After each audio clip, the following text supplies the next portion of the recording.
assembled. Okay.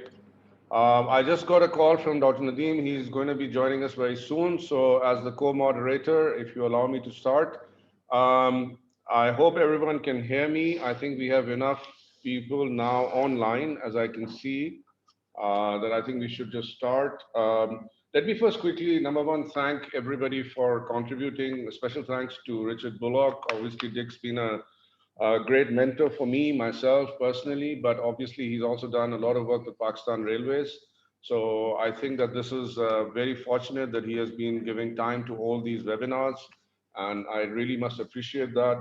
Mr. Sun, again, welcome from CRECC. I think we have met once in Kosar Market when you were in Pakistan, maybe in 2018. I think we met, and so welcome again. Good to see you there. I think Dr. Chen, we will take him on when he joins, and also Hassan Daud from KPMG. He used to be the project director for China CPEC in Pakistan in the Planning Commission. So he's a late addition, but I thought his views would be very, very useful. So without further ado, let me introduce what we have to do, and I think it will be a good for speakers. Everyone was asking me when we were setting this up, that if this is really, we are trying to bring, how has China done its railways? Really, this seminar is a little bit not focused on China, but it's focused on what we can learn from how China did things and how we can apply them in Pakistan. That's pretty much what we are trying to do here, because a lot of people have different views on how China's railway sector developed. And basically, I'm going to take you through some of the questions that I think I've shared, and I'm sure you all have shared, but for the audience, it is very important to understand that some of the questions I think speakers will try and answer today. One is that how actually and how fast did China's modern railway sector evolve, right? What drove this evolution and expansion? How much of China is covered with railways? Is it, and the choice, especially, for example, the use of the European gauge, I mean, is that a choice or is it an inheritance? We want to discuss the institutional structure for China. For example, in Pakistan, there is a lot of debate about central railway versus provincial versus city railways. How does China tackle these issues? A little bit of discussion, a lot of discussion on the railway itself, Chinese railway, who owns the right of way, how are the institutions set up, who finances them. We're going to talk a little bit about that. We also want to understand the regional aspirations that China had in their mind when they were setting up the railway sector.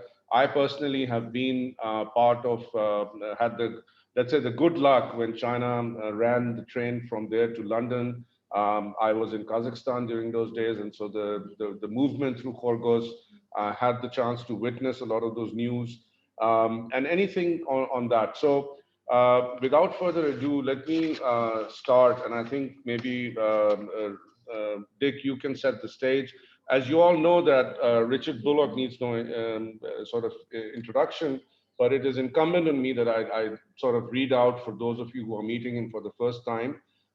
Richard Bullock has about 40 years of experience in the railway sector, which covers costing, pricing, project analysis, railway restructuring, and regulatory issues. He has worked on over 50 railways worldwide, Pakistan being one of them. Basically, after becoming an independent consultant, he has been the director of Travis Morgan Australia.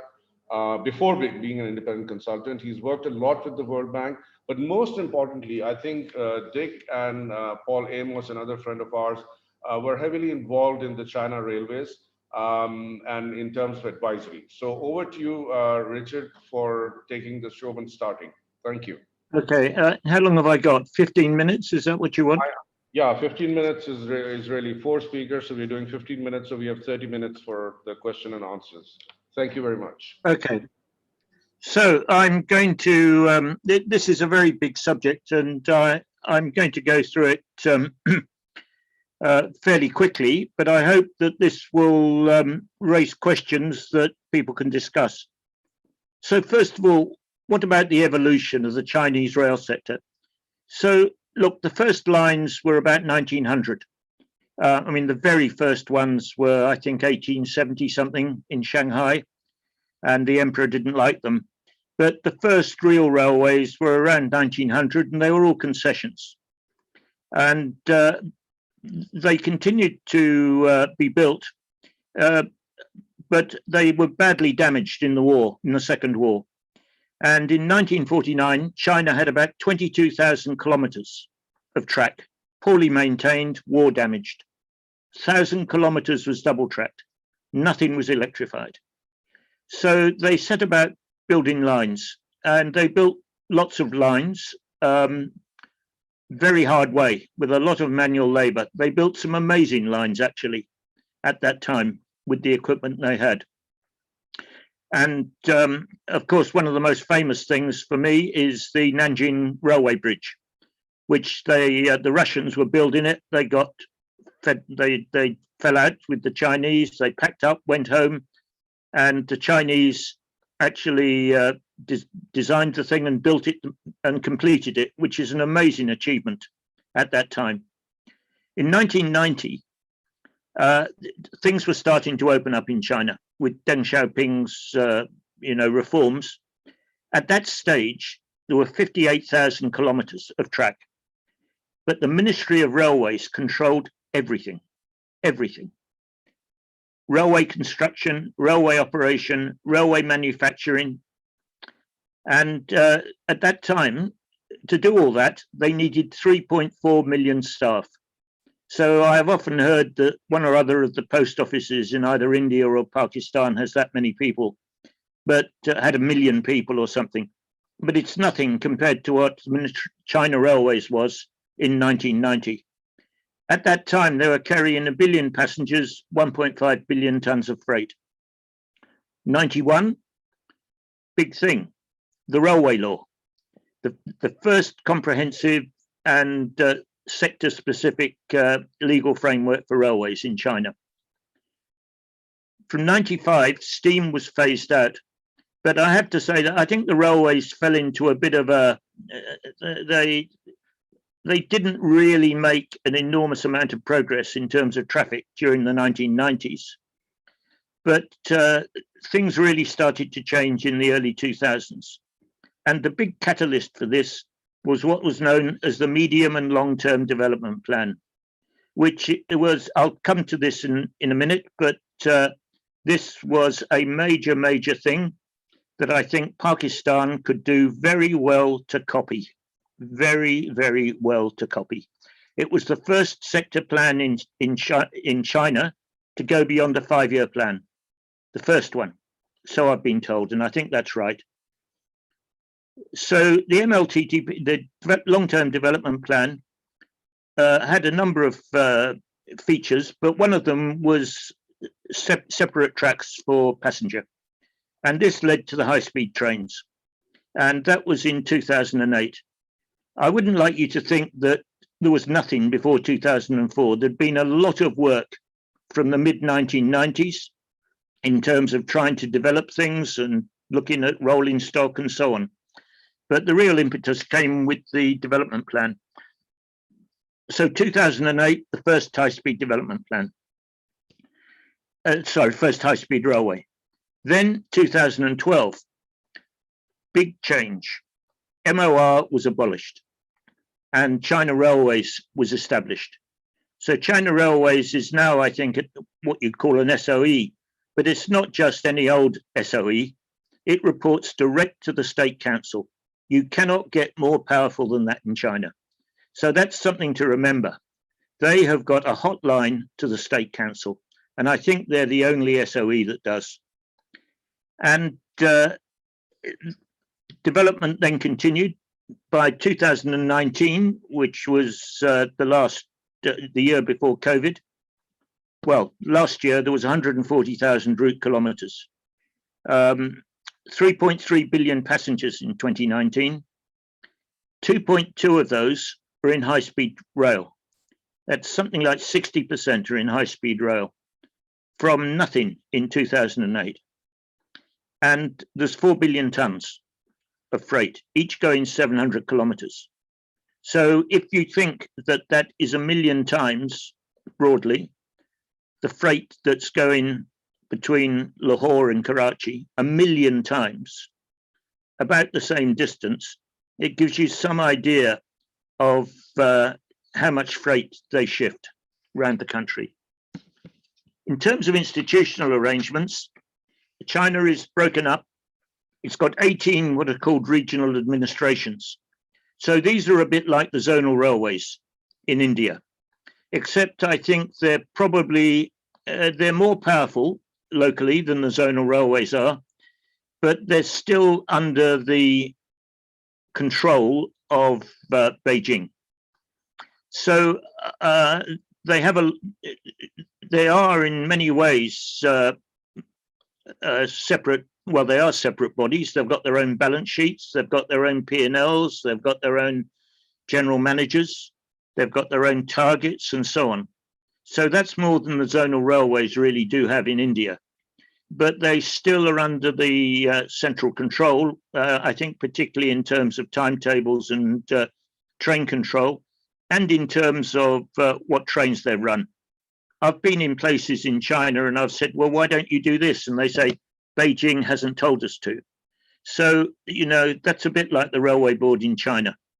They have power, but not absolute power. Now, you can't really, you know, it's a centralized model of administration. You can't dismiss it lightly, as many people have tried to do. The management of the network, operation of trains, this is carried out with incredibly high operational discipline and efficiency. I've hardly been on a train in China which has been late. I mean, if they are late, it's 2 minutes or 3 minutes, but I've never been on a train that's hours late. And it's been for many years, it's been successfully delivering this enormous system development program. However, the government, at least, if not the ministry before and China Railways since, have long recognized the need for railways to become more market oriented, more competitive with road and air transport, which has grown rapidly, and more commercial. So NDRC, which is was the old State Planning Commission, they had some policy principles for reform, which was to separate government administration of the railways from enterprise management, introduction of competition where suitable, and more effective industry regulation. So you could see these in anything that's been written about Pakistan railways, probably, or many other railways around the world. I think you could say that the first of these has been accomplished, in that the government administration is separate from the enterprise management now. Government administration is in MOT, Ministry of Transport. Introduction of competition, not much. More effective industry regulation, maybe on paper, but I think CRC still says what it's going to do and what it has done. So, what about the financing mechanism? Well, historically, it was largely financed from various development funds. There was a surcharge on freight, and this was generally enough to build many of the extensions and projects. But with the development of the high-speed trains, they developed what was known as the joint venture mechanism. And this is where the central government and the provincial governments generally together financed the development of a project. It was open to other people besides provincial governments to do so. And in fact, in the first one, which was Beijing-Tianjin, the first of the high-speed trains, there were non-railway shareholders. But for most of them, it was nearly always a joint venture between the centre and the province.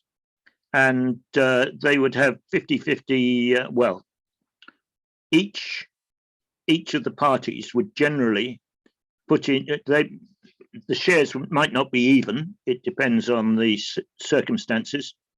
But each party would put 50-50 equity and borrowings.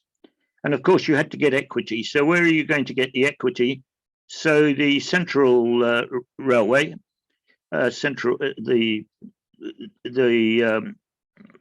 can call it CRC, they raised their money through a whole series of bonds, which they went to market for very, very regularly. And these bonds were taken up by the financial bodies in China, quite often the state development banks, and the same would happen in the provinces. So if you were in Wuhan, say, and you were doing a line, you were going sharing the responsibility for financing that line, the provincial government would say, right, I'll finance such and such, and then they would find some equity from somewhere, perhaps from a railway development fund or something, and then they'd go and borrow money, probably from the agricultural bank of Hunan or something of that nature. Not Hunan, it would be, yes, it would be Hunan. Now, let me go back. In terms of policy design, the long-term development plan, in my view, was a fantastic document. It set out what should be done over the next 15 years, and it had 5 main elements to it. First of all, it set out to coordinate railway development at both the macro and corridor level with that of other transport modes. So that means trying to coordinate rail with road and so on, and rail and air. It's managed it to some extent, but it's by no means the situation that if you build a railway somewhere, you don't build a road, or vice versa. The second one, which has been the most dramatic one, is to separate passenger and freight transport on the busy trunk lines to improve service levels. And at the time, there was a lot of congestion on the network. And so the idea was to get the passengers off the network so you could run more freight. And also to develop intercity fast passenger networks. Generally, that was in the deltas. So Beijing, Tianjin, Shanghai, Nanjing, Guangzhou to Hong Kong and so on. Strengthen the links between the major economic areas, yes. Expand the coverage of the rail network to support and encourage regional development, economic development. And lastly, raise the local content of railway equipment and promote local equipment manufacturing. I would say that they've managed to do probably most of those fairly well, and some of them very well indeed. So it's enormous, it's an incredible achievement, really. And they got to those targets early. So they had to, revised the plan in 2008 when there was the financial crisis, and they sort of beefed it up a bit, beefed up the high-speed trains at any rate. And then I think 2016 or thereabouts, it was revised again. And I think it's going now to 2030. I'm not sure, I haven't been there in the last couple of years. So what are the key things about China? How has it got where it has? Well, I think number one is commitment to long-term strategy and planning. I think that is the main thing that they have done. They have said, this is where we want to get to, and then they've gone there. And no messing around. It's, of course, they had a very strong minister in the 2000s. And so he really pushed it along. The second thing is embracing modern technologies. So they have really embraced modern technologies in a big way from what they were before. And so they've looked at those in terms of construction, maintenance, operations, management, And you only have to read the Chinese technical press. I don't know how many people there are working on things, but there are hundreds of articles every year which are looking at research on this, research on that, research on the other. The research and development capacity. They've got strong research institutes and they've lined up some of the specialist universities, and they've said, look, there's going to be all this work. Now we want you to go to work. We can almost guarantee you 10 or 15 years of work, researching this, researching that, research the other. How have they built it all on time? A fantastic project implementation capacity. I think that because they've stuck to these medium and long-term development strategies, they build, it's very rare that they don't build something to time. Most of the projects that I've been involved in have been built to time, or they've been built a bit earlier. And they've generally been built to budget. Sometimes there's been a bit of creative accounting to manage that, but generally speaking, there is nothing like the overruns that you get in Europe, nothing like it. So that guy in Denmark with his 85% overruns, he's obviously never looked at any data from China. Organization and management, well, there is a lot that probably still could be done, but the non-core activities, the workshops, construction, vehicle construction, infrastructure construction, these are all hived off. They all went in the 1990s and early 2000s. And they also have management remuneration schemes, or they used to. I hope they probably still have now. Excuse me. That were geared to railway performance. They use IT a lot. So there is computerized this, computerized that, computerized the other. And I think for a long time, there was an emphasis on sector self-funding.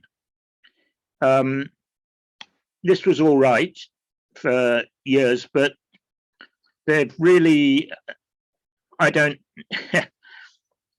am sure that things are not so rosy with the amount of debt that has been taken in order to build the high-speed network. So they are refinancing, you would call it, but in a rather innovative way, and I think with the help of the government. But there's no doubt, in terms of operations, it pays for itself. But it's making sure that you've got enough capex, enough money to fund all the capex, and that I think is becoming increasingly difficult.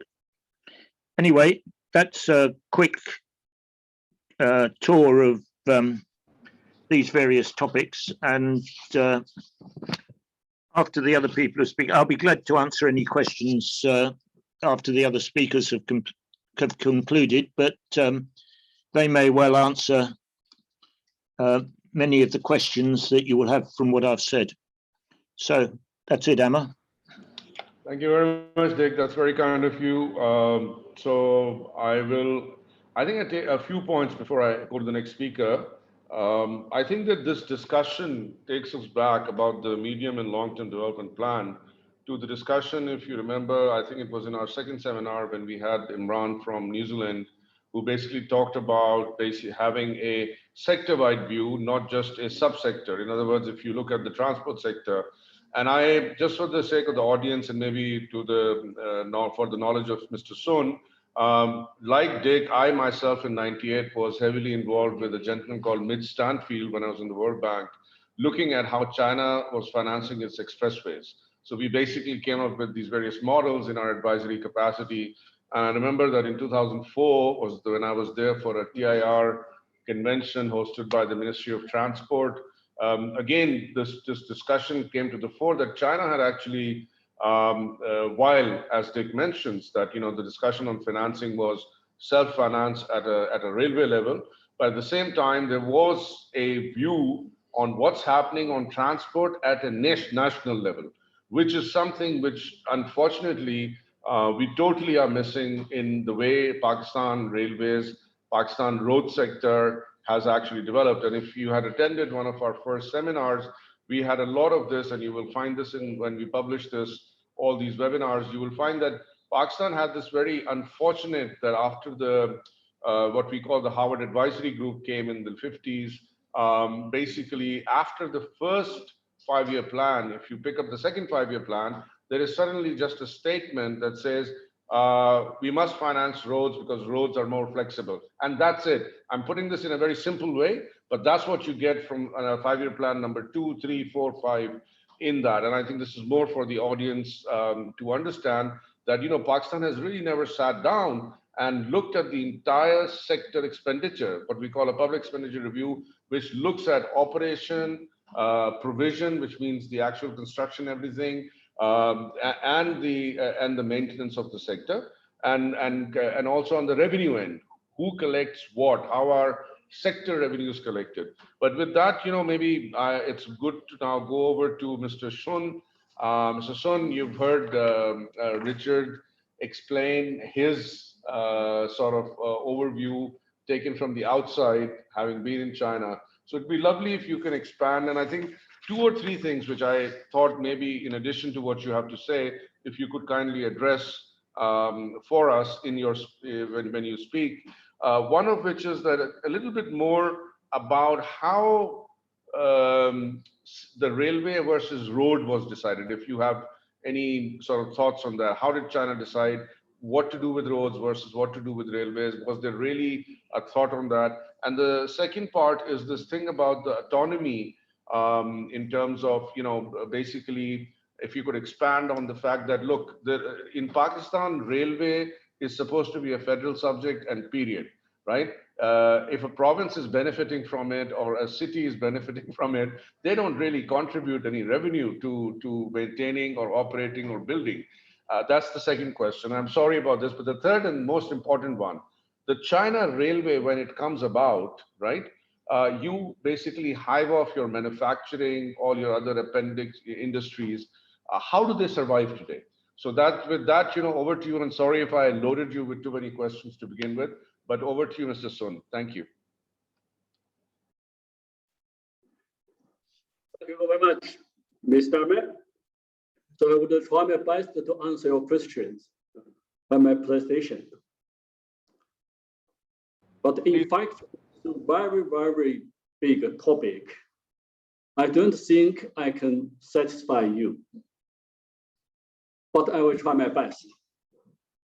Before my presentation, I would like to apologize for my poor English. I will try you to understand me, try my best to make myself clear. I think your English is superb, Mr. Yun. And by the way, I was born in the early 60s, so I know the Chinese English very well. So I'm quite sure the rest of Pakistan, and so does Mr. Bullock. Your English is perfect. Thank you. Okay. So for today's presentation, I would like to draw your attention to my PPT. So my presentation will consist of 3 parts. In first party, I will give you some information about China's railway.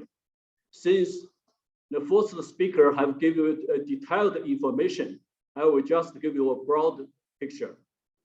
The second party, I will just compare China railway with other major countries' railway from 7 aspects.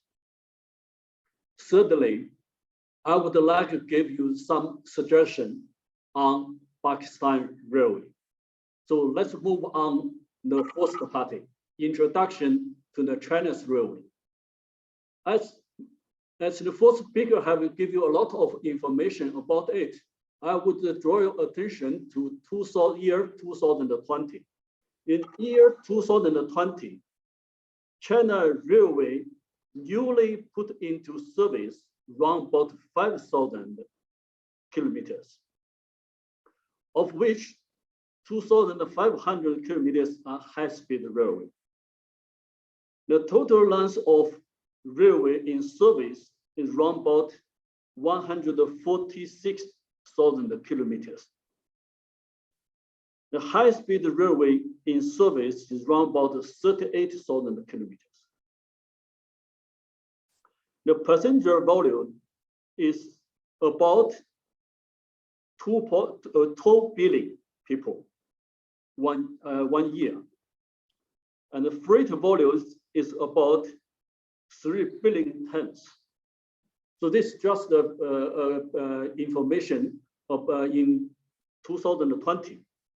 According to our long-term plan, by year 2035, China's railway will be 200,000 kilometers of total length, 70,000 kilometers in terms of high-speed railway. So this is the general information about China's railway in 2020. But if we go back to early stage, the China Railway starts 1881, year 1881. That is the first China Railway constructed. But the first railway designed by Chinese is in year 1999. By 1909.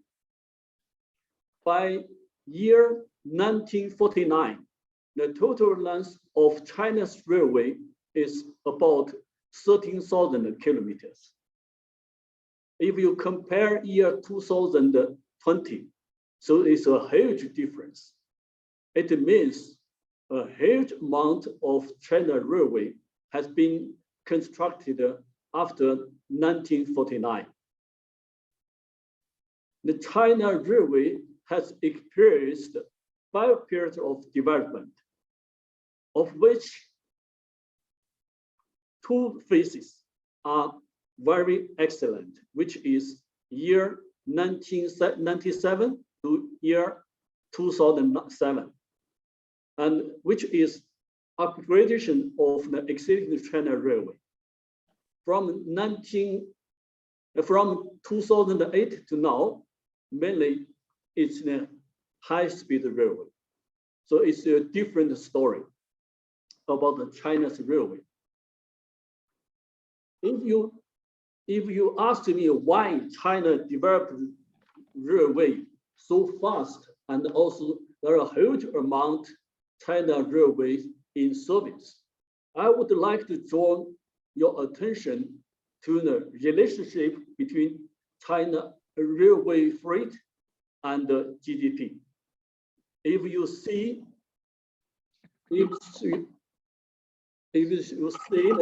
the line, this line is the GDP growth. So if you find the GDP growth line, and this one is the freight volume, so you will find the freight volume and also the GDP growth, they are trajectory, and the trajectory of the railway freight and also the GDP basically coincides, and also synchronized. So they have the same trajectory. So you will find the GDP growth is related to the railway freight, and the increase of railway freight in the increase of GDP is greater than the increase of the freight increase. So it means the railway driving the economic development. So that's why China constructed a lot of railway, and China economic grows very fast. It is highly depends on the development of railway system. So secondly, I would like to brief 7 similarities and the difference in railway sector between China and the other countries. If you see the governance structure, you will find the government plays different roles in different countries. But basically, the government, all of the government in those countries, they providing subsidy. So this is the rule, basic rule of the government. And also, the government may run the railway, may not, but basically the railway administration is in the government's hand. Meanwhile, the government may invest. So this is the government role in different countries. But basically, you see in China, we have China Railway Administration, which is NRA. They are focused on the administration of railway and also the planning. We have a state-owned corporation focused on the railway operations. But basically, they mostly in loss. Maybe they have a heavy debt. So government provide subsidy. And also, if you see the market structure, you will find the different organization structures. Sometimes, some countries, they have only one passenger company. The other may be transport. And sometimes, some countries, they have different passenger companies and maybe only one freight company. And some countries maybe have one company for network, and the other companies focus on transportation. But in China, we have one state-owned corporation. They are controlled all of the railways. If you see the organization structure, you will find basically passenger and the freight transportation is separate, and also they may combine, but mainly they are separate. Basically speaking, the government and the railway sector is always separated from each other. So that is the governance structure. So secondly, I would like to talk you about the decision making. You may ask me why China developed railway so much as compared with road. So I would like to say, because railway driving economic growth a lot. Therefore, China gives priority to railway as compared road. So that's why China developed so much on the railway. So secondly, I will talk to you about the procedure, so how to make decision. The decision for us, I have a very good experience in China and a very good experience in Pakistan. Pakistan takes a lot of time, we say 5 years for decision making, which PC1 for ML-1 have been approved last year. So it takes almost 4 or 5 years.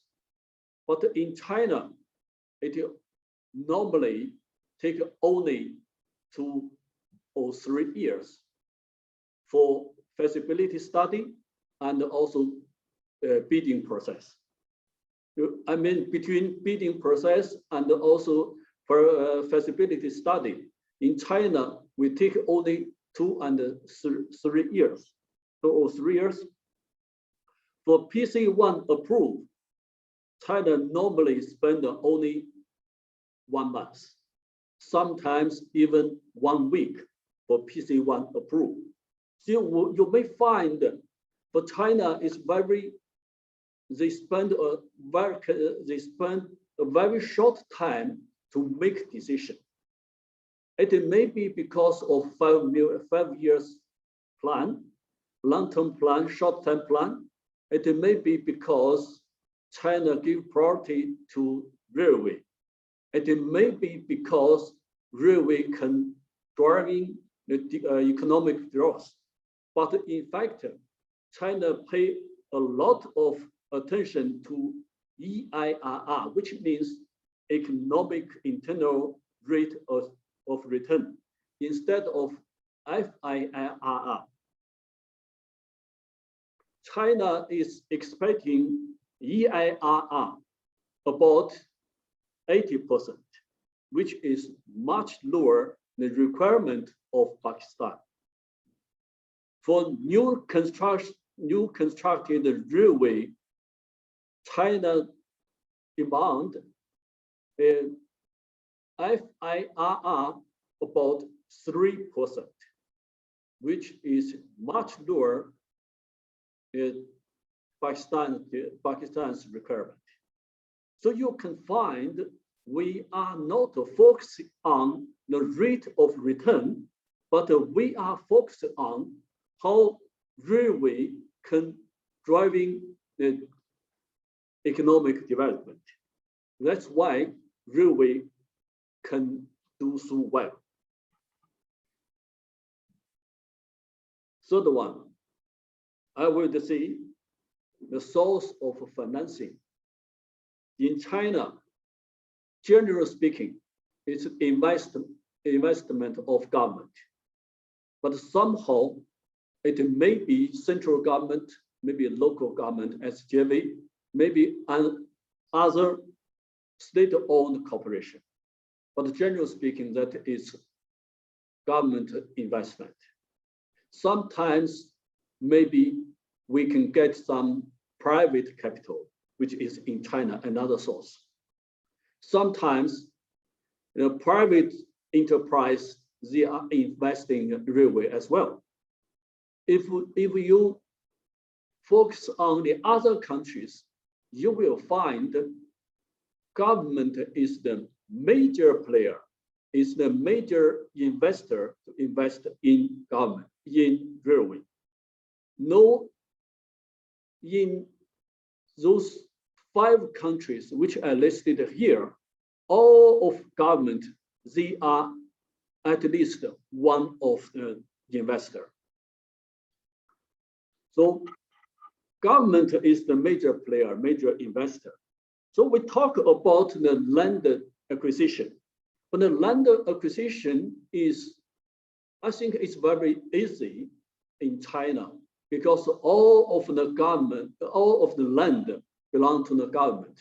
Government is the owner of the land. So they can use the land according to the government's wish. So it is very easy, but it will follow the procedure. Since the railway has been planned in schedule, in the list, so it will be very easy for local government and also provincial government to approve the land.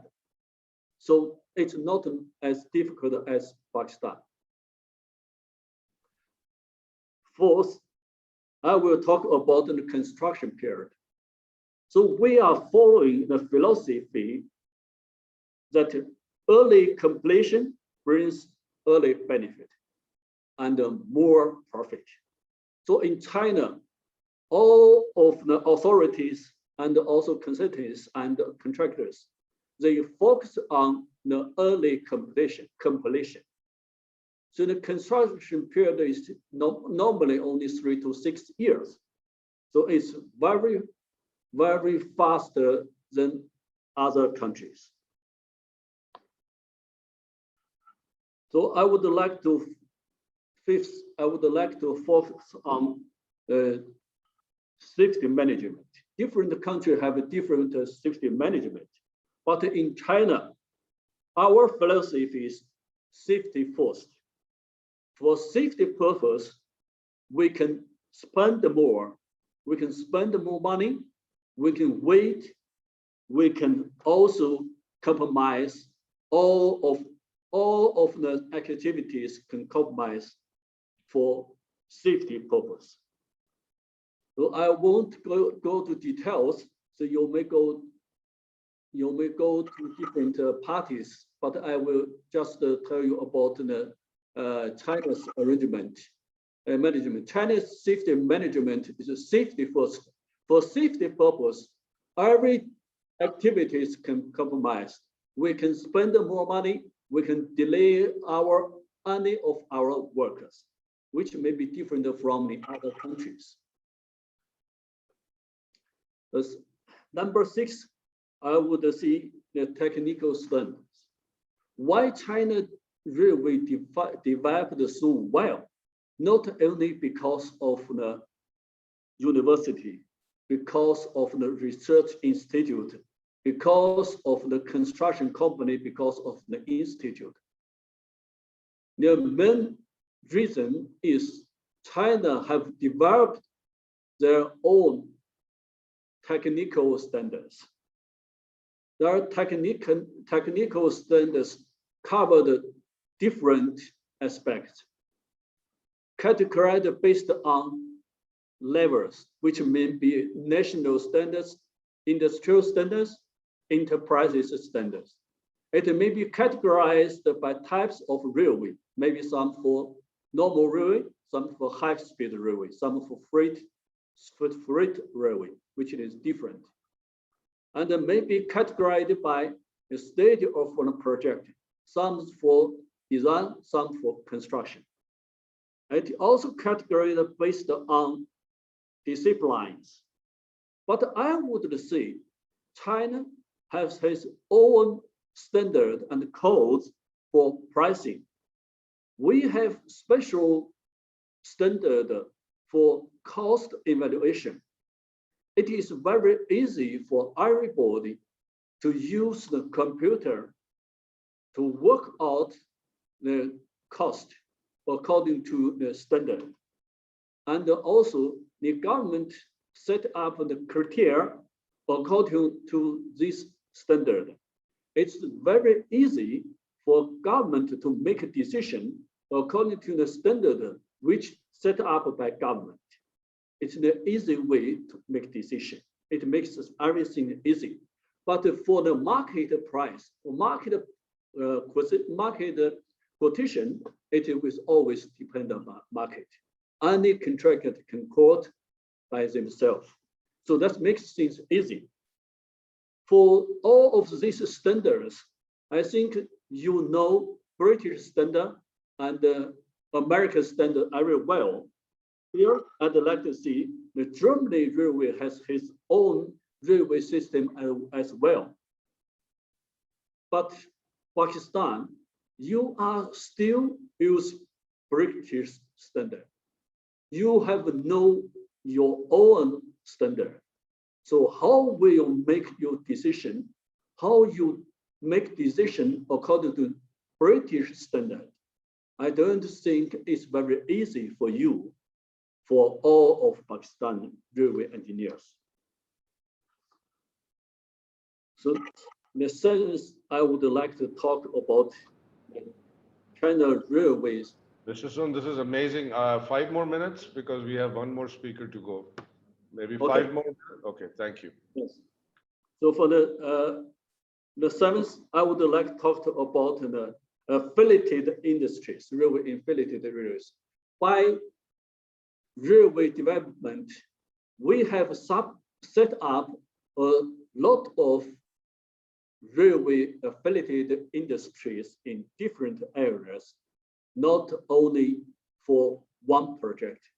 It's permanent facilities for all of the railways in China, definitely which will cost the railway less and make them progress fast. So that is also a reference to Pakistan Railway. So finally, I would like to give you suggestion on Pakistan Railway. Since railway is always the engine to the economic growth, and also it has been proved in a lot of major countries. So it should, priority should give to railway. Secondly, the railway is the cheapest and also most efficient transportation system for long distance transportation. So why not ML-1? Thirdly, by upgradation of ML-1, we can bring the high technology to Pakistan and also the job opportunities for Pakistani. We can promote the modernization of Pakistan Railway and also the living standard of Pakistani. Meanwhile, the modern railway system also can reduce the accidents, which happened in Pakistan very often. So finally, I strongly suggest Pakistan should upgrade the ML-1 project as soon as possible. The early completion, the early benefit, and the more profit for Pakistan. That's all. Thank you very much. Thank you very much, Sun. I think this is very, very useful. And, like, I think the way you presented itself, I think is a lesson for all of us at PIDE and also at Greenergia and also for all the others in Pakistan. Sun's presentation actually followed exactly the order that we had requested. He has tried to address, thank you so much, Mr. Sun. But before I move to the next presenter, I think that Mr. Chen is late and we may just give him 10 minutes later. But before we go to Hassan, let me ask you two very quick questions. The first, I mean, this whole issue of the ML-1 alignment, do you think that at any point the ML-1 was given the chance, all the Chinese that were helping Pakistan Railways to actually discuss what should be the best alignment? Because to my knowledge, a lot of this alignment is what the Pakistan Railways themselves said, this is the alternate. I want to understand what independence and what kind of study did the Chinese engineers do on their own before coming and working with Pakistan Railway and proposing that this is the best alignment. The second question on the standards. So what standards has you agreed with Pakistan Railways to be using for ML-1? And number three, and sorry again, is that why have we not opted for the European or the Chinese gauge to make for seamless movement across ML-1, connecting to Iran, and then basically connecting to the rest of the European network seamlessly? These three questions, if you can quickly just, maybe we'll take more questions. I will answer your three questions. Firstly, is about alignment. Different engineers have different ideas about the alignment. But basically, the railway alignment will always try to connect the people and also the industries. By the exchange railway ML-1 alignment covered almost 80% of Pakistan's cities and also populations. And it also covers most of Pakistan's economy. So which means the alignment of ML-1 is the best, as per my opinion.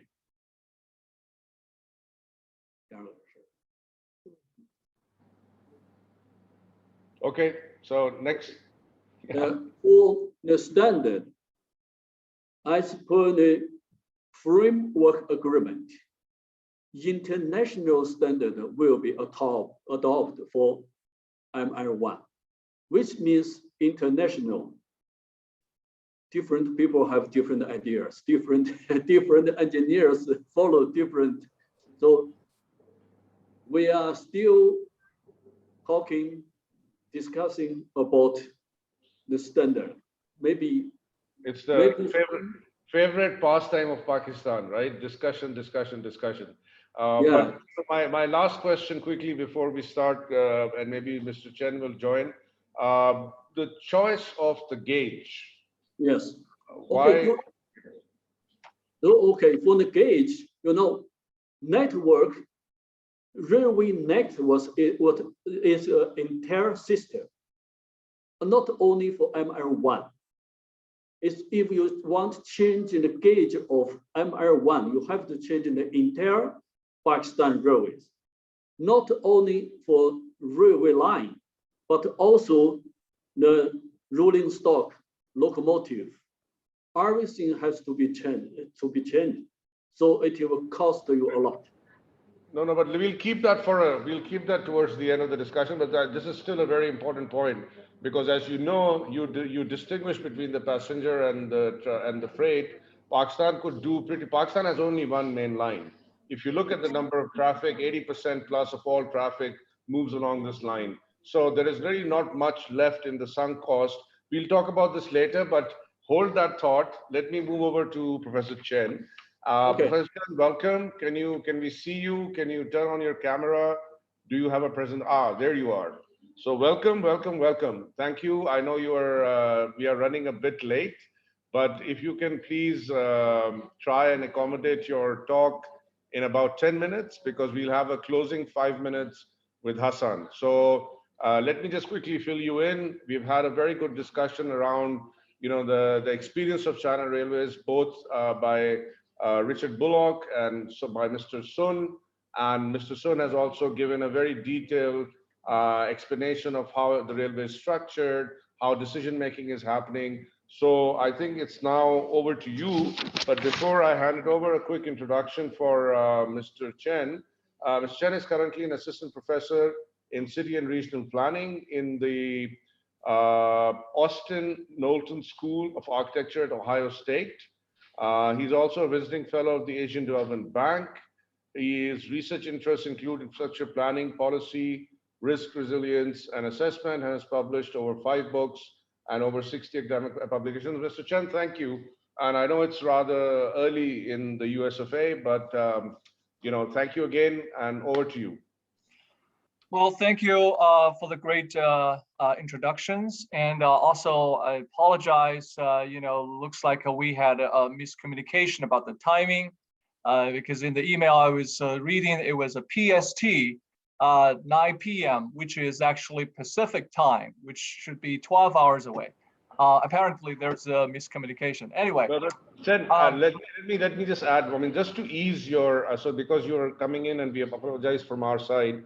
But the thing that is now missing from the discussion since it started, and maybe because you are more on the planning side, is if you could talk a little bit about how the Chinese railway planning, because we've already started talking about the long and medium term plan of China, etc. So maybe we can hear a little bit more about that, and maybe focus on what could Pakistan learn from the various experiences, and how could we move the railway sector of Pakistan forward, ML-1 just being one part of it. Thank you. Okay. Well, I think this is obviously a very important topic. And as we have seen that China has experienced a long process of developing the rail systems. In fact, in 2015, we actually wrote a book introducing the high-speed rail development in China. And I remember that you had a few questions. One of the biggest questions is how China developed such a system in such a rapid way. Obviously, from the planning perspective, I mean, you can see China is a big country, it has a huge increase of travel demand. And we have a relatively, short, outdated, rail system, back into the 1980s and 90s. And that's why, the Chinese government has taken the initiatives. It's really trying to introduce this high-speed rail system. We have, I guess, a lot of experts probably already talk about the advantages of the high-speed rail systems, which I'm not going to cover. But I think, from the, supply and demand standpoint of view, the high-speed rail system are really able to provide increase of the supplies and trying to satisfy all the needs. Another important consideration is really about economic development. As we have seen, many countries trying to develop high-speed rail to really advance the regional economies, and trying to also address social equity issues. In fact, our research team has conducted extensive research over the past several years, really trying to quantify the economic benefits of the system has been generated. So keep in mind, now here we are talking about the economic impact is really a wider economic impacts. It's not just simply based on the BCA methods, calculating the return to investment based on the ticket and profit or performances. What we care more about is also how does the system really generate to the the employment, the GDPs, and also incomes and social equities, and the new firm formations. This is a really emerging field. Many scholars has already did the studies. Based on the Chinese experience, we have find out, the system after the system being deployed, the system does contribute to, reduce the regional economic disparity. For example, we find out less developed region in the West and has been, trying to catch up. Their GDPs has been improving really much faster after they have deployed, high-speed rail system. So that's an indication that high-speed rail does serve as a glue to linking all these different regions together. Another important question we should also, as I said, pay attention to is really equities, because obviously, high-speed rail as a quasi-public goods, we wanted to serve it not just for the business travelers who obviously cherish time, but some other regions may also need the system. This is why you can see in the case of China, there has been system, collecting in the West from Xinjiang's Uyghur and the Southwest parts, and that really helps to, addressing all these issues. So I see you had a questions. No. Please go ahead. Okay. Please go ahead. Yeah. I'm just trying to gather some questions from the audience. Thank you. All right. Okay. So another thing is also when we look into from the planning perspective of the rail system, we really have to think about the land use. That is another key factors. So through the experience of China, high-speed development has been really used as a kind of incentive to facilitate urban growth, urban expansions. That is why you can see the Chinese approaches of the high-speed rail station planning is really somewhat different from the conventional ways of planning, which they usually, deploy the station in the downtown. But instead, we can see in many, cities in China, high-speed rail stations are allocated in the suburban areas or even in rural areas. There are a lot of consideration to this. One of the key consideration is obviously the land cost is relatively cheaper if you, allocate the lands in the, suburban or rural areas. The second thing is many local government also took this opportunity as a ways to expand the urban, landscape, and they use this as opportunity to stimulate the new growth in the real estate sectors, to update their civil infrastructure systems, such as the, the streets and the waterway systems and many other things. Whether this is a good approach or not, I think we should be very cautious on that, because obviously different cities may have a different, outcomes and different situations. We do find that there are some successful cases, especially in cities such as in the in the eastern part of China, where you have a large populations, you have a higher housing prices, and you do have a demand that the development of the rail stations will stimulate the economies to expand it, beyond its traditional, cities scape. But we do see there are also some other cities have struggled to attract the, business, attract the peoples to live in there, especially in the inter-Mongolia areas, and also in some western part of the, country as well. So I think the simple answer, the simple summary here is really when we planning these cities and their, stations, we have to really be careful in terms of whether there is such a demand and needs to build such a gigantic, rail system. Also, if we really decided to do that, there need to also be, accompanied, services and system support have been provided. For example, you cannot just simply build a rail station in the middle of nowhere, right? I mean, you also needed to provide a, supporting system such as the transit system, and also some other facilities to allow people to go there and to take the trains and smoothly.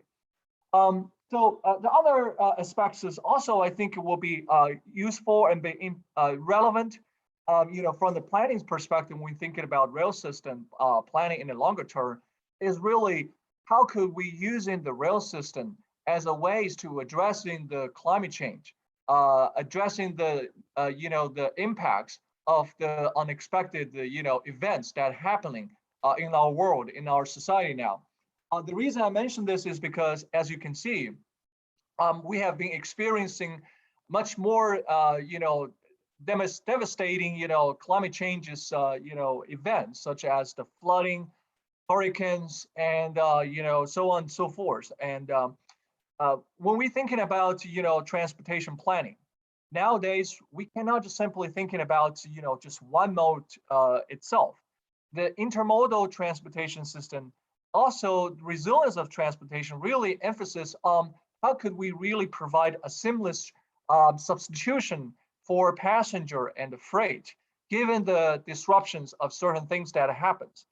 For example, again, we have did, quite a few studies using the examples of China. We're comparing the aviation system with the high-speed rail system and trying to see how vulnerable these systems are. One interesting finding that we find is, compared to different weather events, the vulnerability of these aviations and the high-speed rail does change differently. In particular, high-speed rail systems tend to be more resilient in the storm weather related events like the heavy rains and so on and so forth.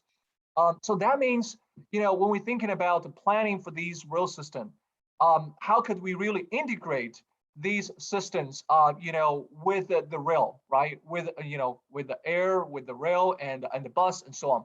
So, if there is anything that is, unexpected, I mean, passengers and freight can be quickly switched to the other modes, and so to allow a seamless, transportation.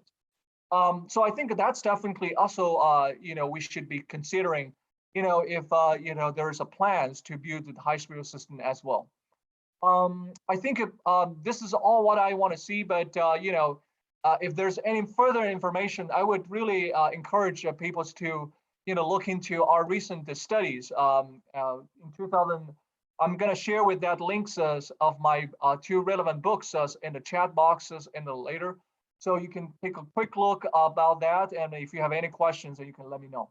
And thank you, and looking forward to the discussion.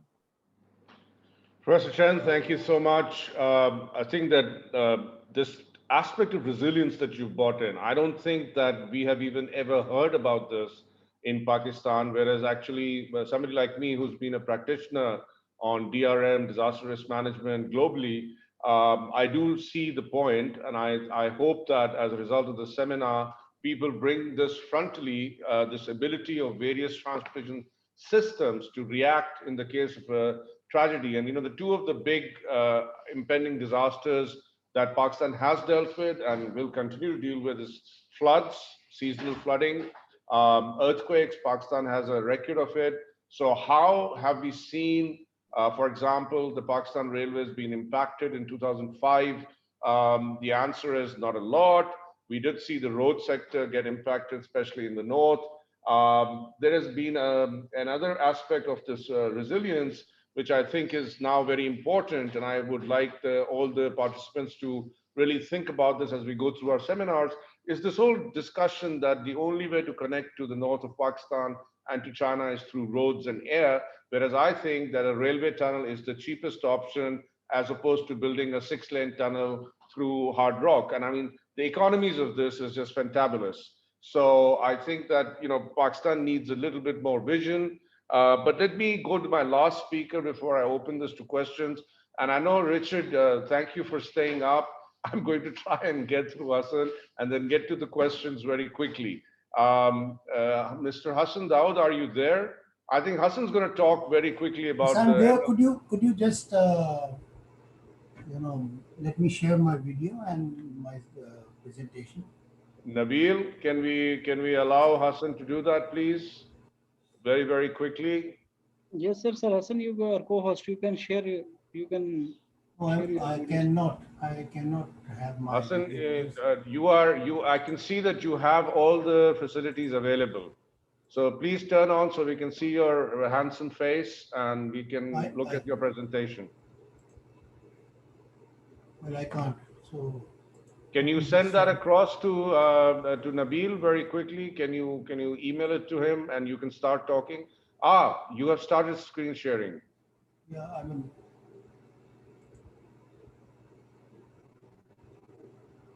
Can you see that? Voila. The screen? Yes, we can. Yes, we can. Okay, Hassan. Now, just so quickly. Just quickly. I would just like to.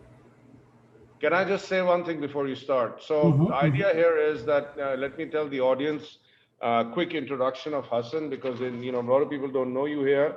Hassan is currently the project director of the he has been a project director of the CPEC projects up until 19. He has been responsible for the overall coordination, monitoring, and control. He was a committee member for articulating the CPEC long-term plan and the Gawada Smart Port City Master Plan. He's currently doing an extremely amazing job serving as the chief executive of the Khyber Pakhtunkhwa Provincial Board of Investment and Trade, and has been assigned the additional charge of CEO KP CISA. So he is going to provide the Pakistani voice, and he has been with us since the very beginning. So over to you, Hassan. Maximum 10 minutes so we can get some questions. Sure. Thanks. I would just like and use this opportunity to highlight the facts about ML-1 and sharing some of the details of the monographic study that we had in 2015. But before that, let me thank you for giving me this opportunity, and also would like to say hello to my old friend, Mr. Sun Yang Chun. Sun Yang Chun, ni hao ma?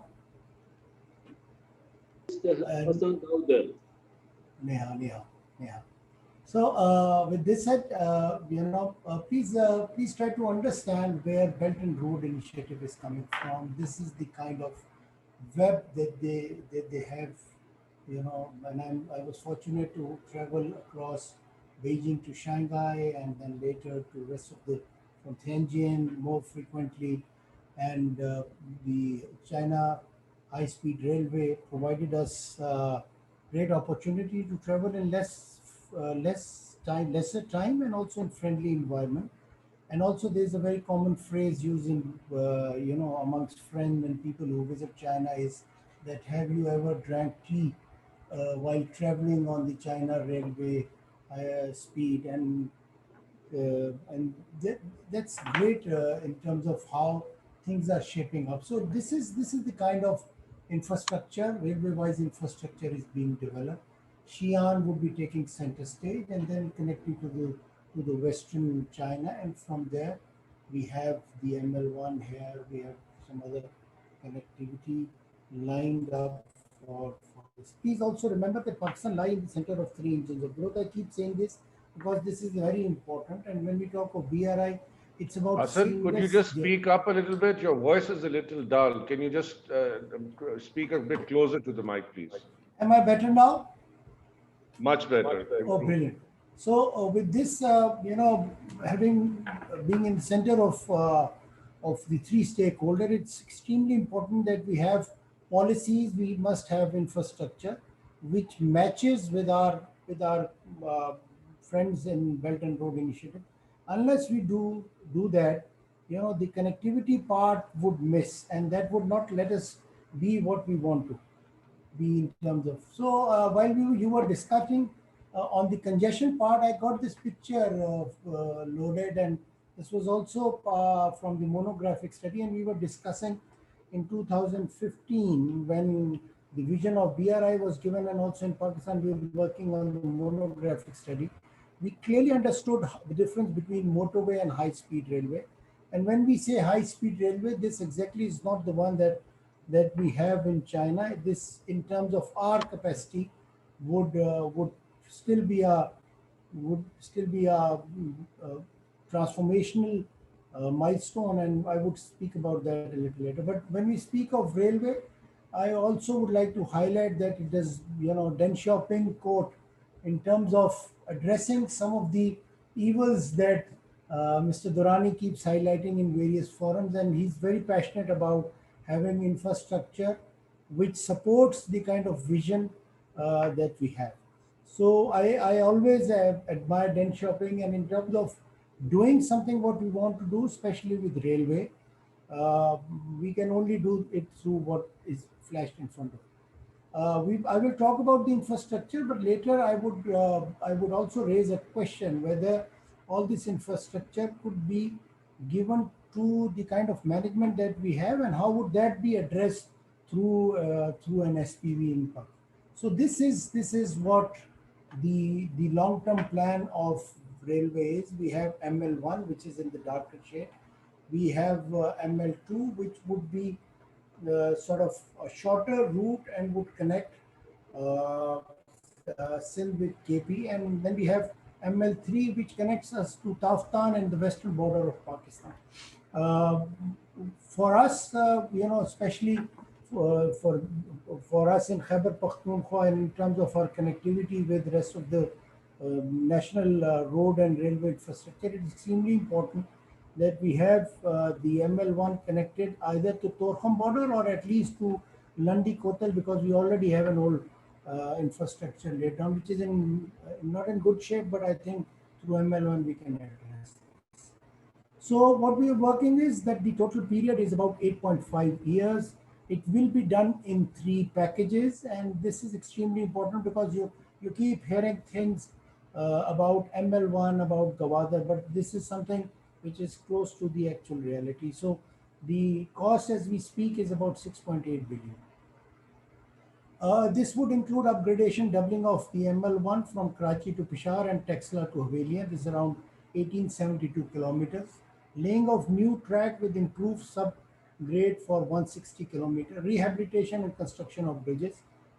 Provision of modern signaling and telecom system. This is extremely important. Most of our accident happen because of poor signaling conversion.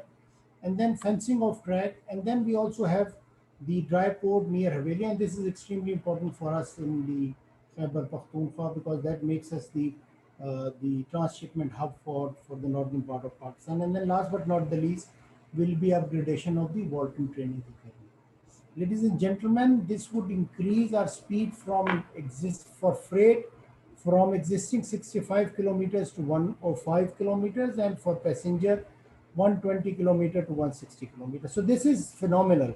I mean, this would transform the way that we do business, we do trade, movement of troops, cheaper form, addressing the environmental concern, reducing the time required, and perhaps reducing the cost of doing business, making us competitive. It will increase our line capacity from 34 as we speak to 134 each day, and increase freight volume from 8 to 35 million tons per annum. And this would increase the share of freight from 4% to 20%. And I think if you ask China, anyone from China and who's done research on China railway, I think 4% is dismal in any term. So what we are doing is that it would reduce time from Karachi to Lahore from 18 to 10, Lahore to Multan to 3, Islamabad, Lahore to 2.5, Peshawar to Islamabad to 1 hour and 45 minutes, and Karachi to Hyderabad in less than 1 hour 20 minutes. We believe that it would create a lot of jobs, around 20,000, and this number would grow, and perhaps indirect jobs of 150 kilometers.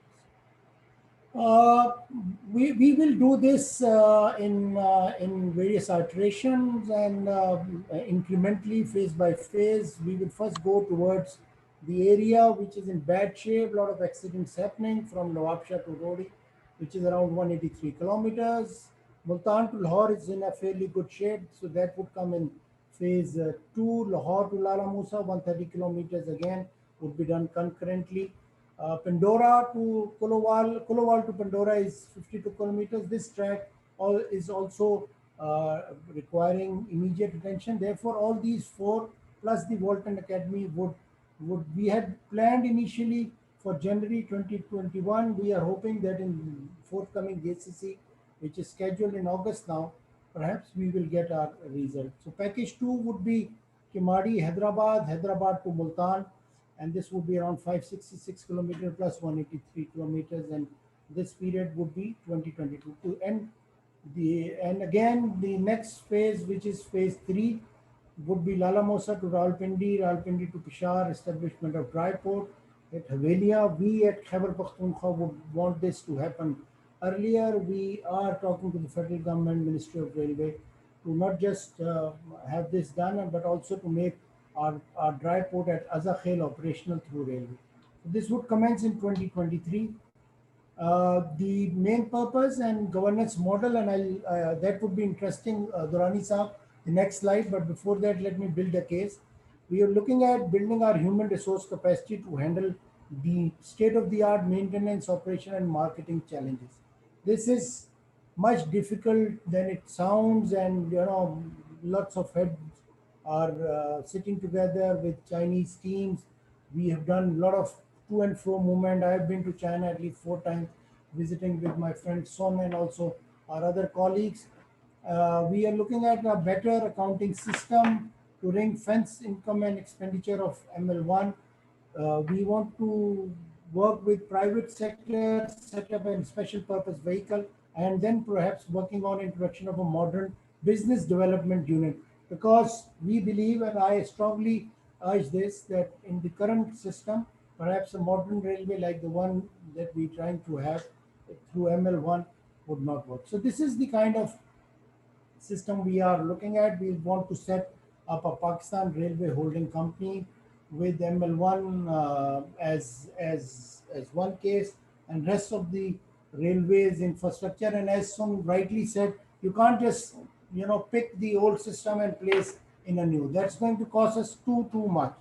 So in the given financial constraints that we're looking at not just an infrastructure model, but also a governance model, which can actually be a 3-tier, where we have government, we have state-owned enterprises, and then we have the private sector coming up in terms of private passenger companies.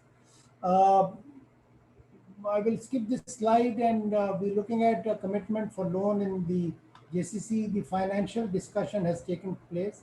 But Durrani Saab, I would just like to also have a look at this slide. And this is something that is part of CAREC, and how when we connect to Torkham here, would this is sort of a long-term plan, and I know some of you might question the current geopolitical situation, but this is the kind of plan that they have in Afghanistan. And if we can connect this here and then connecting to the Central Asian Republic, I think this is going to be transformational. So what I would just like to say is that the commercial contract, the preliminary design has been done. PC1, as Sun Yeon Chung said, in terms of time that it took, please remember that the initial 2 years from 2013 to 15 were actually in understanding the kind of governance structure that they have in railway in China. Most of our colleagues, I had the rare opportunity for serving in China for 4 years. but rest of the railway team had to actually understand. And then from 2015, when we were able to craft our monographic study, actually the time started from there. So I, being devil's advocate, I would say that, we were able to achieve in the, and remember this was state-owned enterprises working on. So I tried my best to shape it up in the time No, that was limited. Hassan, thank you so much for joining us. I have a series of questions here, and I don't know if we'll have time to get to all of them, but I mean, I have four eminent panelists, and I want Hassan for a minute, your eminence to stay quiet. I'm going to pose this question because I'm getting a lot of questions from the audience about governance models, what should work, what can or cannot work, etc. But I think my question to Mr. Sun, to Richard, and to Chen is a provocative one, but I think it begs asking. Pakistan Railways has no cost. It just has a negative cost to the economy. In fact, it costs us more to run the damn thing than the benefit it provides in the long run. If you look at total, I mean, look at the freight side, less than 4% of the freight is carried by railways. If I shut down railways today, there is going to be no difference in what happens in Pakistan. No difference. There is going to be it's a very flexible trucking industry. I think soon you know it. I've worked 3 years in the logistics until 2019. I can get a truck to do anything it want. So what the hell? Shut it down. Because other than paying salaries, there's nothing good. On the passenger side, they keep introducing new stations without the provinces or the cities paying for those new stations, so we can shut down. So technically speaking, with this little passenger traffic that Pakistan Railway carries, my question, and this is not a hypothetical question, I want to posit it because I believe that to live again, one must first die. And I think the Chinese know this better than anybody in the 200-year history that we recently have seen of China. So the question is, would it not have been better to dissolve Ministry of Railways, shut down Pakistan Railways, take the sunk cost, start paying the pensions and put them aside and create a new Pakistan Railways company? Is that or is that not a possibility that should be considered? And if so, why has that option never been considered? Forget about political economy for a second. Let's think, right? As people, would you rather do that? I want to start with Richard, then to Son, and then to Mr. Chen. Well, if you had a completely free hand, you'd probably do it. But you don't, and you won't. So I think you have to do the best you can within the existing structures. As you know, I have long advocated that the Ministry of Railways is abolished completely. It just gets in the way, in my view.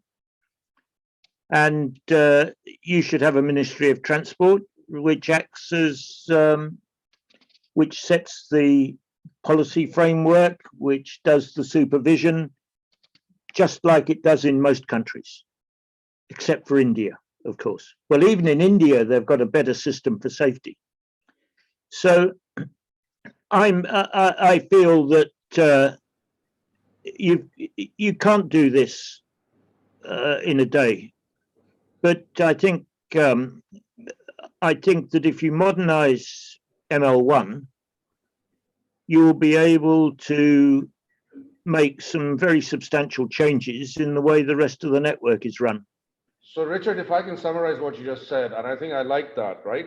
Let's think about doability, right? So the doability is, it's easier to get rid of the ministry than get rid of the Pakistan Railways. So let me then change the shape of my question before I get to Sun.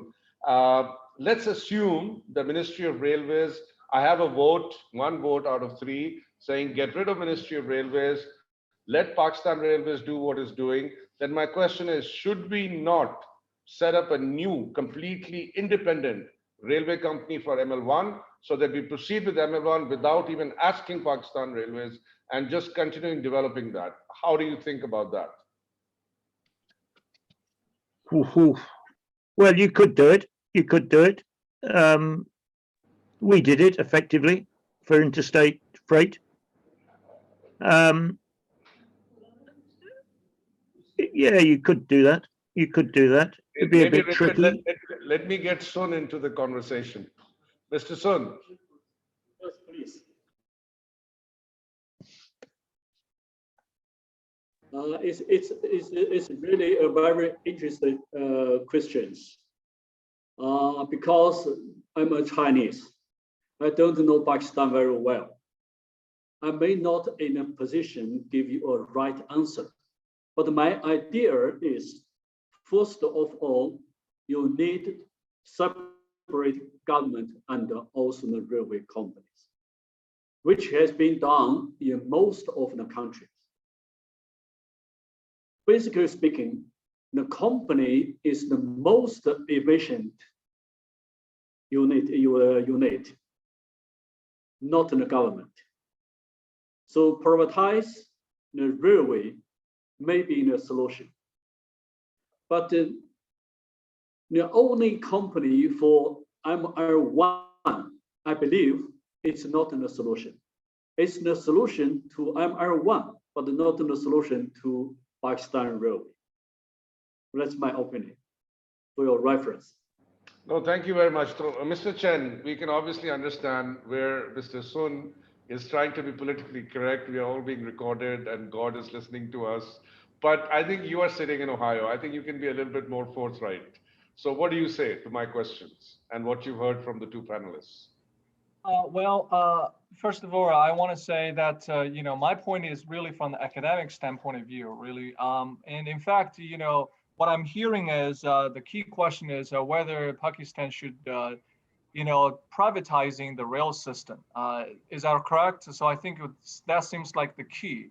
So you're trying to set up the companies and really to move on to a totally a non-government, supervised, or maybe it's government still going to be played a role.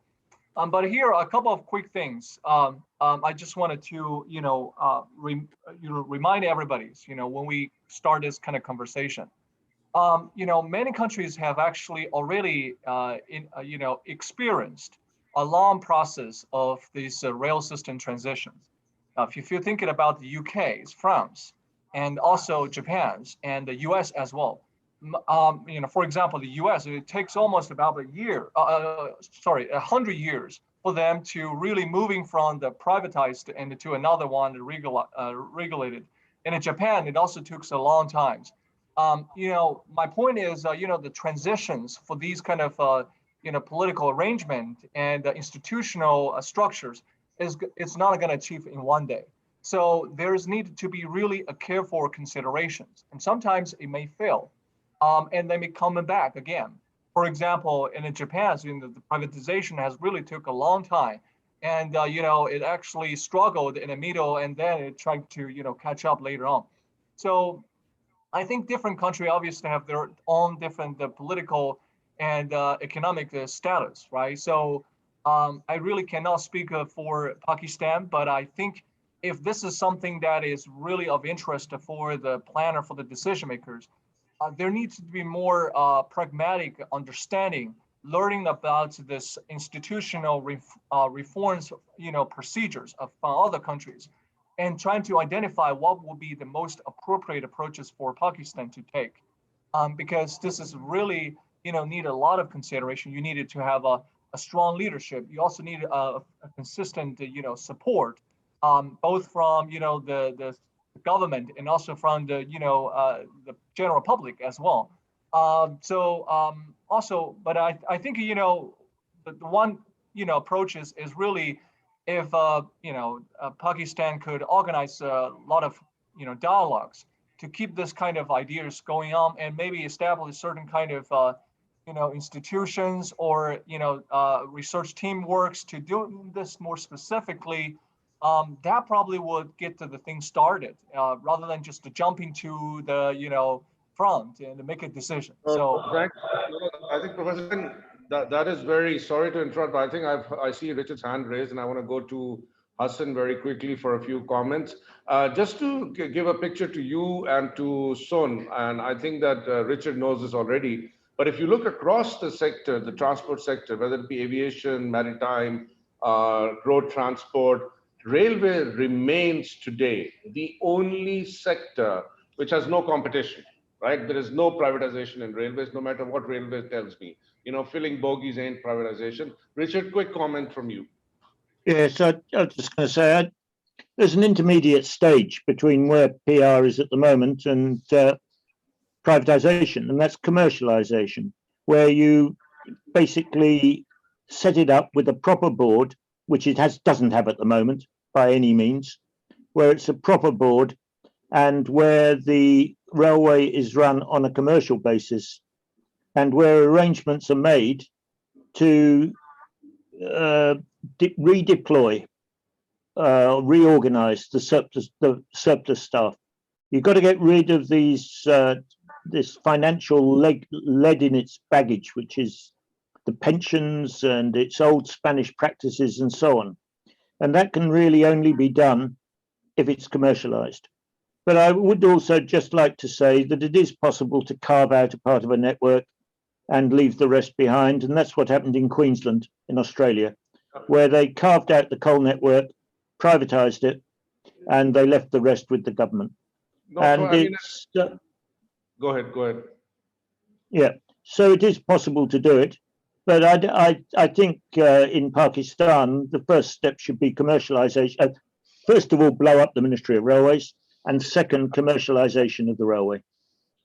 I take your point. Let's not say blow up these days. It could be taken next. Oh, sorry, it's the wrong thing to say. Let us say.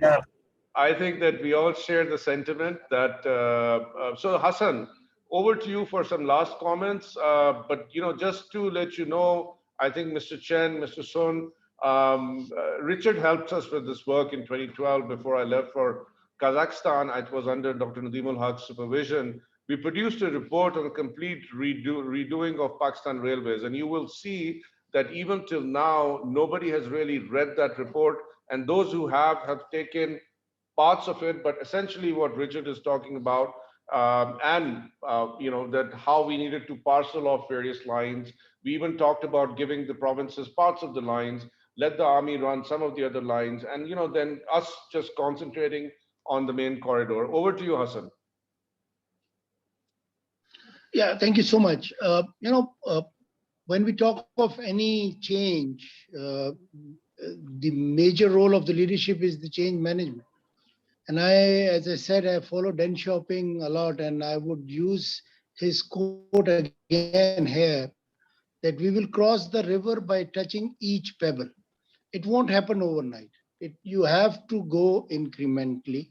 You have to, look at various phases. Like, for instance, the government has recently established a ministerial body with 5 ministers looking after the transport infrastructure, and that involves railway also.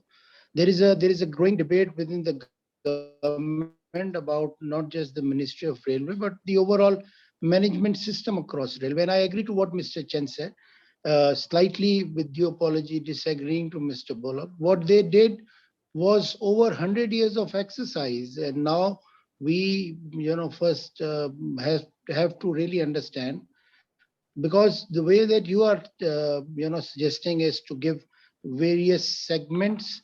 Again, that would be government. There would be state-owned enterprises that you would be referring to. Military represents, in one way or the other, state-owned structure. So then again, the focus would come back to the government, and again, the burden of running a not so efficient railway would again remain. So I would suggest, first, let's finalize ML-1. 2, finalize the structure that I just highlighted, and within that, improve that structure as we move along. Please remember, this is an 8-year project, and in 8 years, there would be, like by 2030, China would have 6G. Just imagine the speed with which traffic would move. So I think let's not be very harsh to the railway. It has to change. That change is inevitable, but let it go through a process, maybe 1 year of finalizing ML-1, and the second year we finalize the structure What I would suggest, just give me 1 minute, I would suggest is we have the government, the Ministry of Railway or whatever structure that you have at one tier. The other tier should be a private sector-led management company. And on the third, we should have a Chinese private enterprise or a state-owned enterprise managing the overall management, maybe going from one railway phase to another, and perhaps that can make us work better. Otherwise, giving from Pakistan Railway to any other Pakistani state-owned enterprise would not accrue the desired results. That Hassan was not my entire suggestion, but I agree with you. I think this should be listened to, but please remember, I don't have time left. I started doing this when I was very young. I was 34 years of age, and today I am hitting 56, and Pakistan has been discussing. I want to leave something for my children to be proud of. I don't need an interministerial committee. I think China, remember, did not think 100 years about its railways. As we learned today, China took very little time, but they did it across the sector. And once they decided to do it, they went ahead and did it. And I know the story on the side of the expressways. I want Dr. Nadeem, and first let me thank all the panelists, but I want to hand it over. Sabah, can we have Dr. Nadeem online? I would like him to close the seminar and thank everybody. But from my side, from my heart, bottom of my heart, thank you all, 4 of you, for joining. Over to Dr. Nadeem. Thank you very much, Amir. What a wonderful seminar. I really enjoyed it. It was wonderful and really enjoyed learning about the Chinese railways. We all keep hearing about the Chinese miracle. The first time I understood a little bit of these miracles, but a little bit. China is deeply committed to what it does. It doesn't have an over-politicized system where everything is politicized, where we are stuffing public sector companies with our favorite employees, where we are fouling up every project with politics. I was saddened to hear that there's a 5-member interministerial committee of amateurs who are going to decide on Pakistan Railways. I don't think we should do interministerial committees on these things.